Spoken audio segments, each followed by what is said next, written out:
Salut et bienvenue dans cette nouvelle audio vidéo et aujourd'hui on va voir ensemble comment Einstein va simplifier tes entraînements running. Alors Einstein, je suis certain que tu le connais, Albert Einstein, et il a dû pourtant en voir des formules complexes avec plein de règles bizarres, des tableaux entiers même, et je suis certain qu'il a dû aimer user les craies sur ces tableaux. Et pourtant j'ai remixé cette citation d'Albert Einstein, je n'ai pas changé grand chose, et c'est celle-ci. Il faut faire les choses aussi simples que possible, mais pas plus.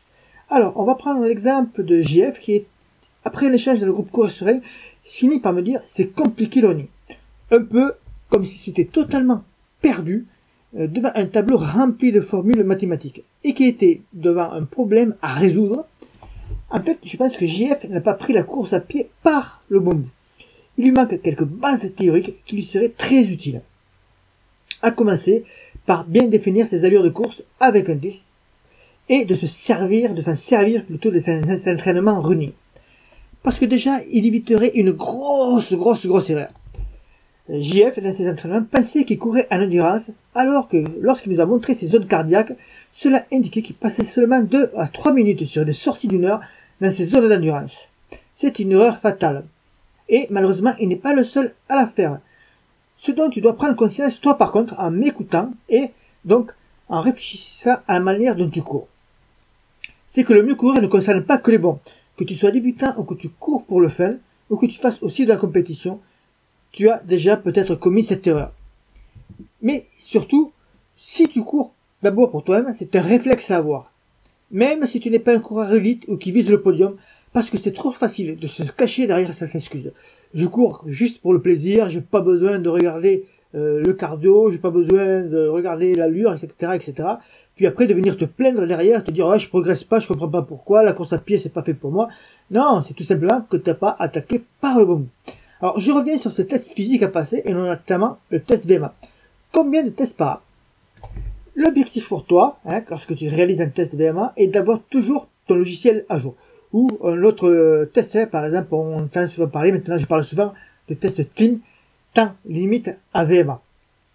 Alors moi je te conseillerais 2 à 3 par an si l'idéal.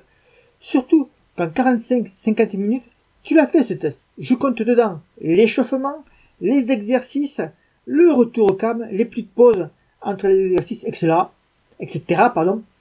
Donc ça te compte comme un entraînement. C'est un test simple à réaliser qui ne te demande aucun effort intellectuel, comme Einstein le préconise. Et si ton dernier test date de plus de 6 mois, ou pire, si tu n'en as jamais fait, c'est vraiment le bon moment de t'y mettre. Tu en trouveras des protocoles de test un peu partout sur Internet, ou alors, si tu rejoins l'un de nos programmes d'entraînement, tu peux même faire le test dès aujourd'hui. Tu as même ce test dans des livrets qui est dans notre boutique de livres. Tu as le lien ci-dessous. Je te mettrai aussi le lien d'accès au groupe Courir Serein si cela t'intéresse de retrouver sur Facebook une communauté de personnes qui, comme toi, aiment courir et qui cherchent à progresser. Donc ce test VMA, si tu l'as jamais fait ou s'il date depuis trop longtemps, ne le remets pas plus tard quand tu écoutes cette audio et vidéo.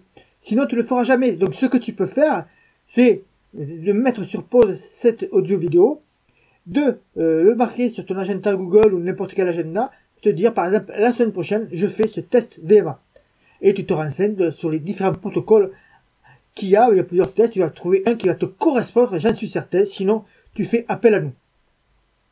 Surtout donc ne remets pas à plus tard, sinon si tu feras jamais ça, et du coup jamais tu vas progresser en course à pied. Mais oui, on peut rendre la compréhension de la course à pied très compliquée, sortir des calculs savants, faire des courbes qui partent dans tous les sens. Alors ce n'est pas ma philosophie, Ces calculs complexes, même si j'en fais, sont invisibles pour toi, tu ne les vois pas, tu as juste à appliquer les conseils que l'on te donne et que tu retrouves régulièrement sur nos sites internet ou à travers ces audios vidéos.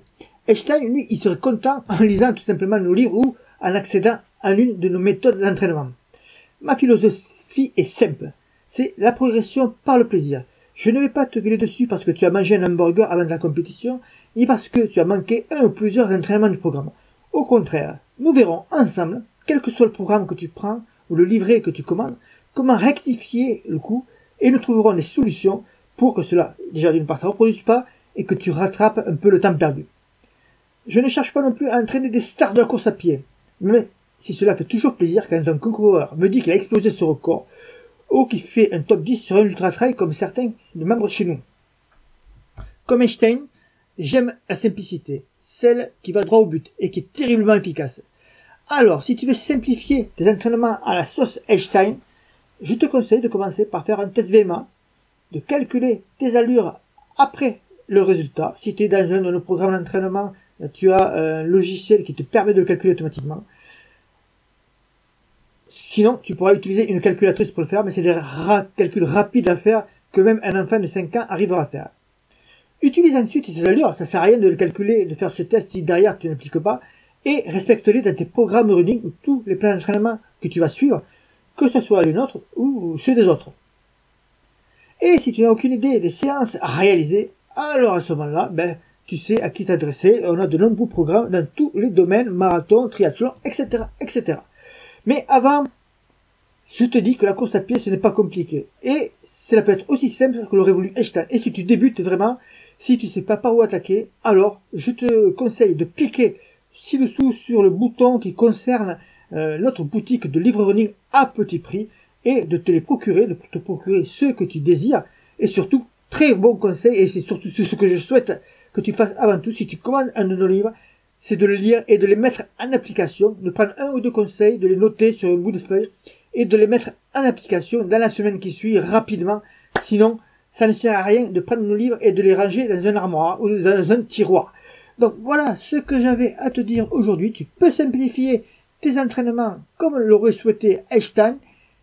Quant à moi, je te dis à bientôt, bon run et bye bye.